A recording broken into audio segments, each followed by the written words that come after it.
تقف مجندات القوات الخاصة لأمن الطرق على مراكز الضبط الأمني في مداخل مكة المكرمة. تقف للتحقق من قائدات المركبات وتأدية المهام المتعلقة بالسيدات القادمات إلى مكة. من المهام الموكلة إلينا كعنصر نسائي والمتمثلة في الزميلات القيام بالأعمال الميدانية والإدارية.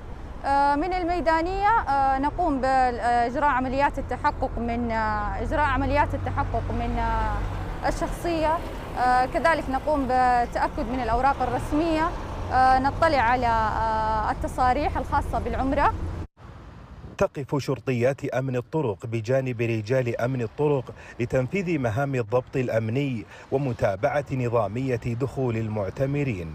تعتبر أهمية مراكز الضبط الأمني النقاط الحاكمة للدخول المتوجهين إلى العاصمة المقدسة، وذلك من خلال التحقق الأمني الشامل والفرز والتأكد من التصاريح المخولة لهم لأداء نسك العمرة، إضافة إلى تسهيل حركة المرور للقادمين عن طريق استحداث المسارات الرئيسية في هذا العام للمعتمرين في جميع مراكز الضبط الأمني.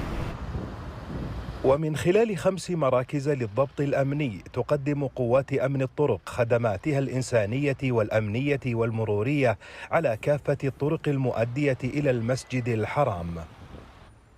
خالد الربعي، الإخبارية، مكة المكرمة.